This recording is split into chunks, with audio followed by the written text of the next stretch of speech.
नमस्कार दोस्तों, मेरा नाम है ब्रिजेश यादव। फिर हाजिर हूं क्राइम स्टोरी श्रृंखला के एक नए एपिसोड में। आज बात एक ऐसे क्राइम केस की करेंगे जो आज से लगभग 7 से 8 साल पहले हुआ था, यानी 2018 में। और ये केस यानी कीर्ति व्यास मर्डर केस, ये अपने आप में एक हैरान कर देने वाला मामला था। और मुंबई पुलिस के सामने अपने आप में इस केस को सॉल्व करने के लिए एक चैलेंज था, क्योंकि इस केस में पुलिस को एविडेंस तो मिलते, पुलिस को इस रूम में इलेक्ट्रॉनिक एविडेंस मिलते, फॉरेंसिक के जरिए मदद मिलती, लेकिन इस केस में जिसका मर्डर हुआ उसकी बॉडी नहीं मिलती। उसके बावजूद आरोपियों को सजा होती है। आइए इस केस के सिलसिलेवार तरीके से आप लोगों को पूरी कहानी बताते हैं। मुंबई में एक मर्डर हुआ था 2018 में। उस मर्डर केस की कहानी आप लोगों को, उससे पहले आप लोगों को कहानी की जो स्टार्टिंग जो भी हुआ था वहां से सुनना होगा, नहीं तो आप लोगों को ये कहानी स्पष्ट यानी समझ नहीं आएगी। तो कहानी की शुरुआत होती है आज से 6 से 7 साल पहले 2018 में। दिन था 16 मार्च 2018। 16 मार्च की सुबह एक लड़की थी, कीर्ति व्यास। कीर्ति व्यास एक कंपनी में काम करती थी। वो कंपनी स्थित थी अंधेरी के अंदर। अंधेरी के अंदर बी ब्लड करके कंपनी थी। इस कंपनी में बड़े पद पर थी कीर्ति व्यास। अब उसी कीर्ति व्यास के अंडर कई लोग काम करते थे, यानी उस कंपनी के अंदर। उसके अंदर थे, उसमें से खुशी सजलानी और सिद्धेश। खुशी सजलानी और सिद्धेश कई लंबे समय से उस कंपनी में काम कर रहे थे, तो दोनों के बीच अफेयर भी शुरू हो चुका था। और जो बी ब्लड कंपनी में बड़ी पद पर कीर्ति व्यास थी, उसकी नजरें थी इनके ऊपर, क्योंकि वो कंपनी के बड़े पद पर है और कंपनी कैसे प्रॉफिटेबल होगी, कैसे ज्यादा काम निकालना है, उसका ध्यान तो उस पर रहेगा। अब उसी समय 2018 का जो दौर था, उसी समय मोदी सरकार ने जीएसटी लाया था। जीएसटी तो 2016 में आया था, लेकिन क्या है कि वो जो कॉन्सेप्ट था जीएसटी का वो नया नया था। लोगों के बीच एक वो था जानने का और कंपनियों में इम्प्लीमेंट करने का। तो जो सिद्धेश था उसे जीएसटी के बारे में कुछ इतनी नॉलेज नहीं थी और वो जीएसटी को सीखने के बारे में दिलचस्पी भी नहीं लेता था।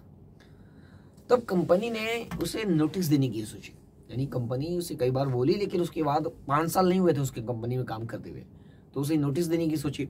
और उसकी एक फ्रेंड भी काम करती है जिसके साथ अफेयर चल रहा है, खुशी सजलानी। इन दोनों के बीच भी अफेयर है। अब अचानक क्या होता है कि कीर्ति व्यास 16 मार्च 2018 को घर से निकलती है अंधेरी जाने के लिए कंपनी। अब उसी के एक दिन पहले वो जो कीर्ति व्यास है वो सिद्धेश को नोटिस दिए कंपनी का निकलने के लिए।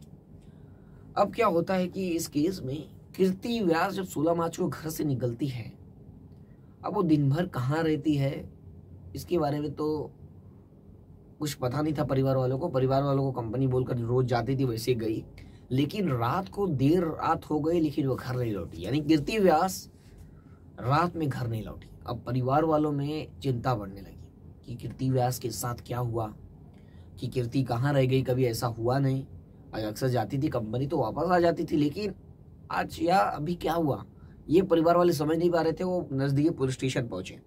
नजदीकी पुलिस स्टेशन पहुंचने के बाद वहां पर कीर्ति व्यास की मिसिंग कंप्लेंट दर्ज कराई गई कि कीर्ति घर अभी तक आई नहीं है। अब मुंबई पुलिस अब इस केस में जांच शुरू की। बी ब्लड कंपनी जहां काम करती थी वहां लोगों को बुलाई, सभी कर्मचारियों को बुलाई, सभी लोग खड़े हैं वहां पर लाइन से, लेकिन मुंबई पुलिस को ये नहीं पता चलता है कि कीर्ति व्यास कहाँ चली गई, क्योंकि वहां पर कोई जो थे लोग वो बताते नहीं कि बोलते हैं कि कीर्ति व्यास तो आई ही नहीं थी, सीधा यहाँ पर बात खत्म हो जाती है। लेकिन खुशी सजलानी और सिद्धेश समाकर भी कुछ नहीं बोलते हैं तब तक जब पुलिस पूछती है। लेकिन अब मुंबई पुलिस बोलती है कि हम अब जो कीर्ति व्यास का घर है उधर से ऑफिस तक के सारे सीसीटीवी खंगाल लेंगे। जब ये बात खुशी सजलानी और सिद्धेश को जब कान में पड़ती है तो वो घबरा जाते हैं वहां पर कि अब क्या होगा, अगर यहाँ नहीं कुछ बोलेंगे तो बाद में पुलिस हमें शक करने लगेगी, ये दोनों ऐसा करते हैं। तो ये लोग बताते हैं कि खुशी सजलानी और जो सिद्धेश बताते हैं कि पुलिस को कि जो कीर्ति थी वो घर से निकलने के बाद हमारी कार में थी, हमारी कार में बैठी थी। कार में बैठने के बाद वो मुंबई सेंट्रल रेलवे स्टेशन उतर गई। उसके बाद वो कहाँ गई हमें नहीं पता। ये इन दोनों का स्टेटमेंट था। अब इस केस में पुलिस को कुछ समझ नहीं आता है। अब पुलिस क्या करती है कि क्या पता सच बोल रहे हैं, एक तो एम्प्लॉय है ये लोग। अब पुलिस क्या करती है, मुंबई सेंट्रल रेलवे स्टेशन वहाँ के सारे सीसीटीवी निकालती है कि यहाँ पर कुछ पता चले, यहाँ के सीसीटीवी चेक किया जाए कि यहाँ कीर्ति आई थी या फिर कहाँ गई। ये लोग बोले कि मुंबई सेंट्रल रेलवे स्टेशन पर ये कीर्ति उतर जाती है और ट्रेन के जरिए अंधेरी जाती है और अंधेरी अपने ऑफिस में काम करती है बी-ब्लैंड में। लेकिन मुंबई सेंट्रल रेलवे स्टेशन, वहाँ पे कीर्ति का कोई अता पता नहीं था, ना कोई सीसीटीवी में कीर्ति दिखती है। अब पुलिस को लगता है कि ये दोनों झूठ बोल रहे हैं। अब मुंबई पुलिस, अब ये केस इतना बड़ा हो चुका था ना, क्योंकि इसमें ना बॉडी मिल रही थी ना कीर्ति के बारे में कुछ पता चल रहा था।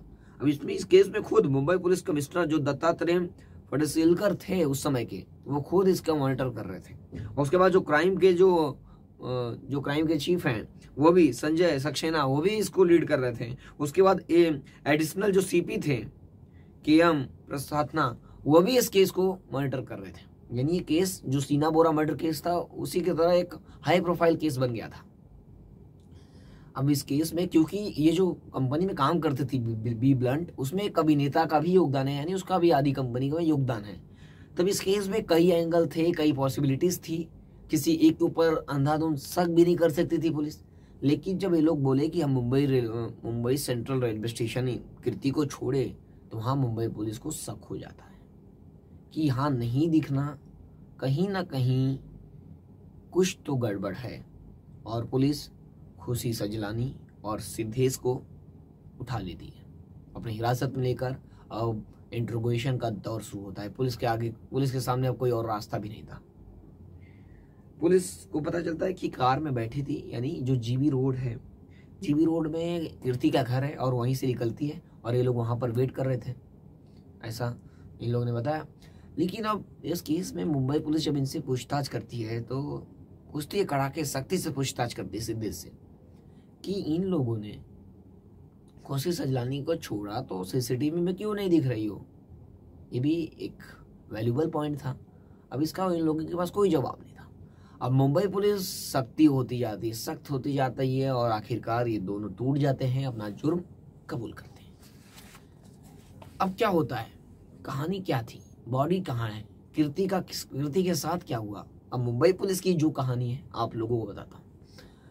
मुंबई पुलिस का ये मानना है कि जो कीर्ति है वो जीबी रोड पे रहती थी और अंधेरी में काम करती थी, और जो खुशी सजलानी है वो सांता क्रूज में रहती है, और जो सिद्धेश है वो पनवेल में रहता है। अब ये लोग क्या करते हैं कि सुबह घर से निकलते हैं अपनी कार को लेकर। 16 मार्च को कीर्ति ने नोटिस दिया था इन लोगों को। अब नोटिस को ये वापस देना चाहते थे क्योंकि वो काम करना चाहता था कंपनी में, और नोटिस कीर्ति से रिक्वेस्ट करना चाहते थे कि वो वापस ले ले। लेकिन 16 मार्च की सुबह जब कीर्ति जीबी रोड से बाहर निकली, अपने घर यानी कंपनी की ओर जा रही थी, तब ये लोग कार में मिले। कार लेकर आई खुशी सजलानी और सिद्धेश, और कार को किसी बहाने से कीर्ति को बैठा लिए। कीर्ति को बैठाने के बाद दबाव डालने लगे कि जो लेटर जो नोटिस है वो वापस ले ले। लेकिन कीर्ति तैयार नहीं हुई। ये दोनों का गुस्सा बढ़ गया।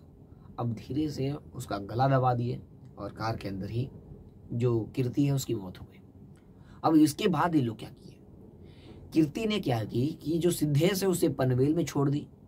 पनवेल में छोड़ने के बाद वो घर गया, और घर जाने के बाद ट्रेन पकड़कर सीधा कहाँ चला गया, कंपनी अंधेरी।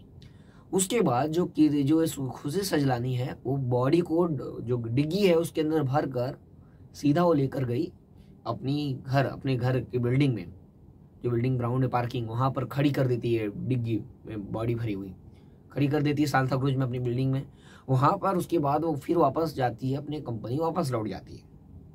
और वापस जब रात में पुलिस पूछताछ करती है सुबह कि कीर्ति को किसने देखा, या उस मीटिंग में भी ये लोग खड़े हो जाते हैं कि किसी को शक ना हो। ये कहानी थी।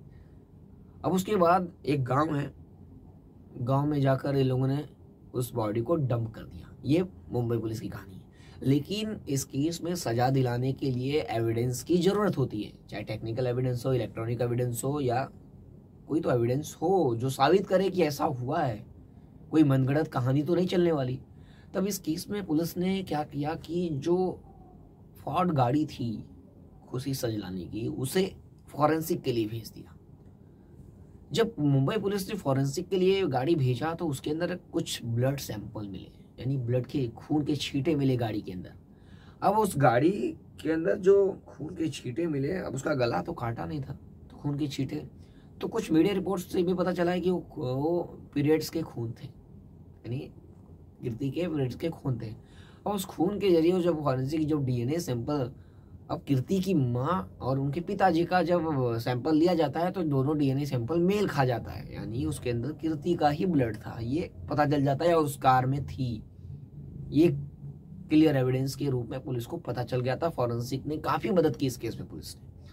अब अगला, पुलिस ने जब देखा ये लोग क्या कर रहे हैं, इनका मूवमेंट क्या था, कीर्ति के घर के आसपास जब इनकी गाड़ी आती है उसके अंदर खुद कीर्ति बैठती है, उसके बाद ये जाते हैं, फिर पुलिस आती है, यहाँ देखती है सीसीटीवी कहाँ पर, सांता क्रूज में खुशी के घर में जहाँ वो गाड़ी खड़ा की थी, वो देखती है कि गाड़ी जाती है, फिर गाड़ी आती है और गाड़ी खड़ी करके वो चली जाती है। फिर कुछ बाद घंटे बाद आती है और फिर गाड़ी को ले जाती है। पुलिस को ये एज्यूम है कि उस बॉडी, उसकी गाड़ी के अंदर बॉडी था, बॉडी को डंप करके आई। जब बॉडी डंप करने गई तो गाड़ी गंदी थी, लेकिन जब गाड़ी वापस ला रही थी तो गाड़ी वॉश की हुई थी, धोई हुई थी। जब बाद में आई तो गाड़ी लेकर, तो पुलिस को ये क्लियर था। अब यही एविडेंस के रूप में पुलिस ने कोर्ट में पेश किया और कोर्ट में पुलिस को बाकायदा इस केस के बारे में बताई। तो कोर्ट ने, बॉडी तो नहीं मिली अभी तक पुलिस को, लेकिन कोर्ट ने माना कि पर्याप्त सबूत हैं इनको सजा देने के लिए। अब इस केस में आपकी क्या राय है, कमेंट करके जरूर बताएं। फिर मिलूंगा एक नई कहानी और एक नई घटना के साथ। तब तक आप भी सावधान रहें, सतर्क रहें। जय हिंद।